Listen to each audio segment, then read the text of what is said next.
Sup guys, Mike in the Woods here, and today we're going to take a look at a relatively new concept, one that combines two of my favorite hobbies, skatepacking.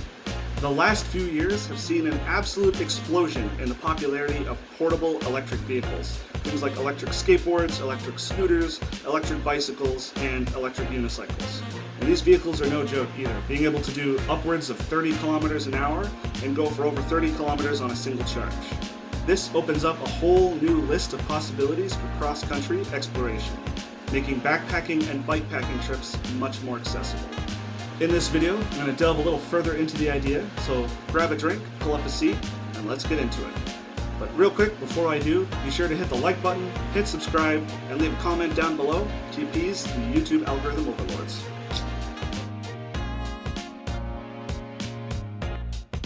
Alright. So before we dig into what skatepacking is, let's rewind a minute and go over what regular old backpacking is for those viewers who aren't too familiar. And there's essentially two schools of backpacking. There's urban backpacking, which is more focused on urban routes with checking out local tourist attractions, local culture, and generally features overnight stays in hostels, motels, or hotels. And wilderness backpacking, which is more about wilderness exploration and camping out in the backcountry. Two different flavors. They aren't mutually exclusive, and you can mix elements of both as much as you want for any trip you plan. So, what happens when you throw an electric skateboard or one of the other vehicles into the mix?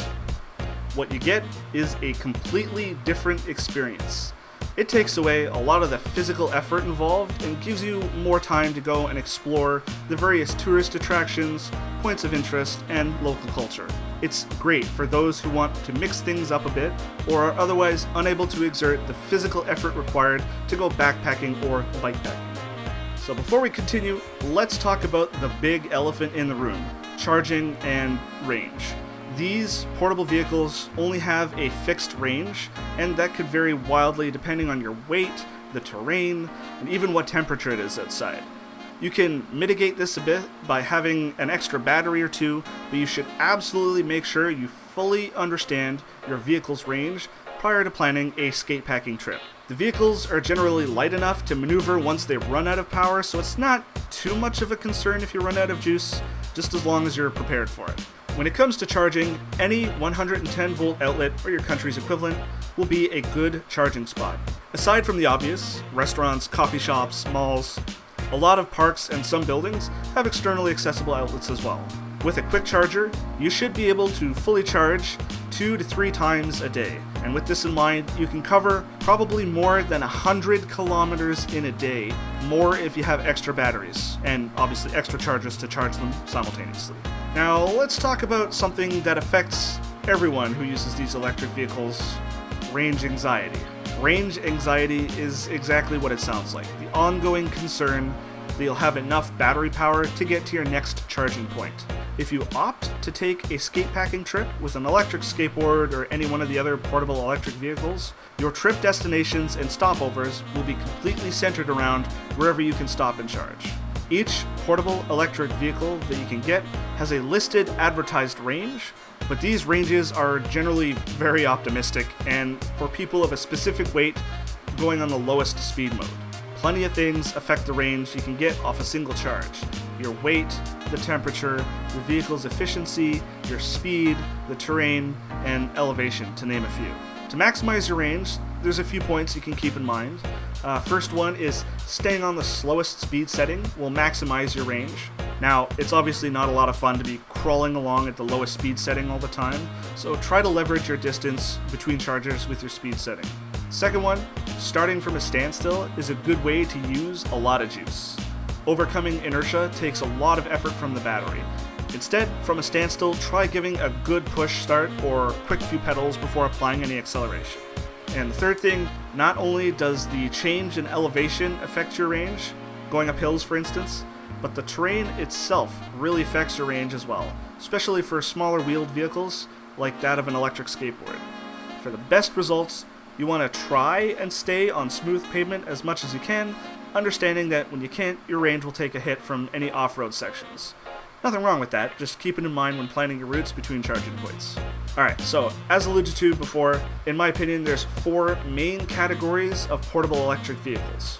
There's electric unicycles, electric bicycles, electric scooters, and electric skateboards.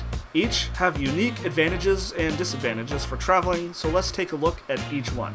So first up, my personal favorite, electric skateboards. If you've ever seen or ridden a longboard before, it's essentially one of those just with a battery, some motors, and some other controller hardware strapped onto the bottom. A lot of people incorrectly assume that these are cheap toys, which is a very dangerous assumption to make the first time you ride on one.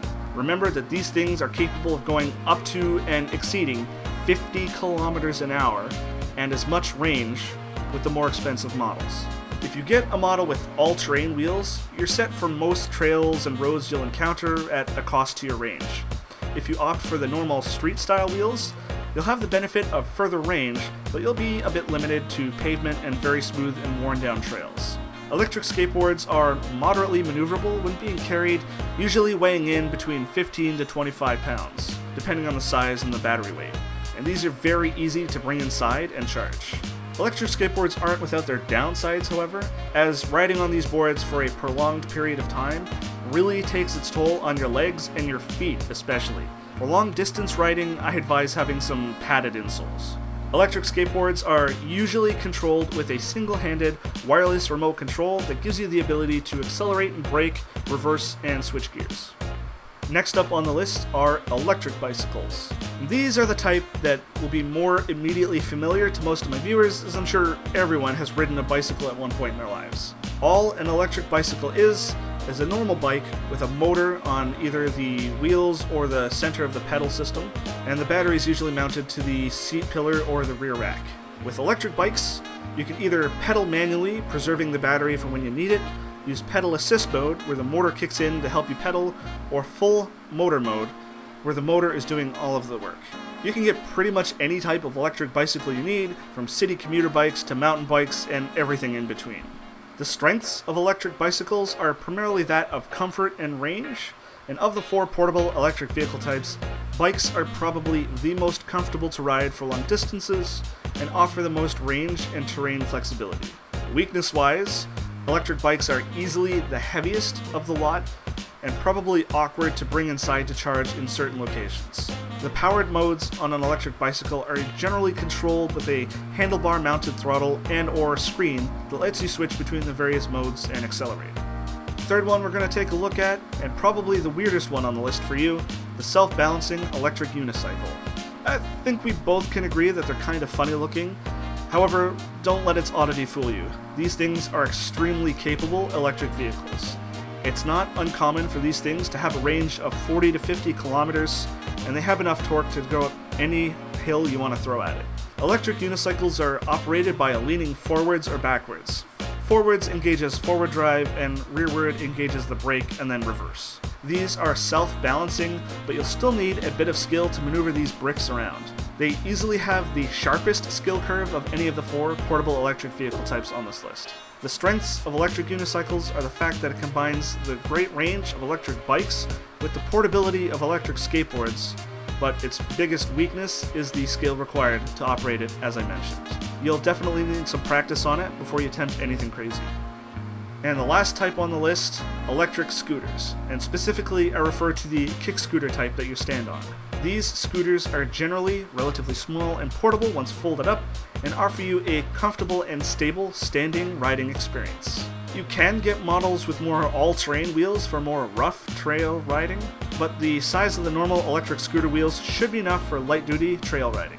They're easy enough to bring indoors to charge, and the only real weakness I can complain about is the small wheels versus high center of gravity, which makes it easy to fly forward if you hit a blockage with your front wheel with enough force. And, well, for now, that's all I have for you on the topic of skatepacking. It's an interesting concept and one I think I will more deeply explore on this channel. It combines two of my favorite hobbies, outdoors adventuring and electric skateboards. I think I'm going to work my way up to attempting the Central Ontario Loop Trail, doing the entire thing with an electric skateboard. Thanks for watching, guys, and as always, please be sure to like, subscribe, and leave a comment down below to get the YouTube algorithm to rank my video.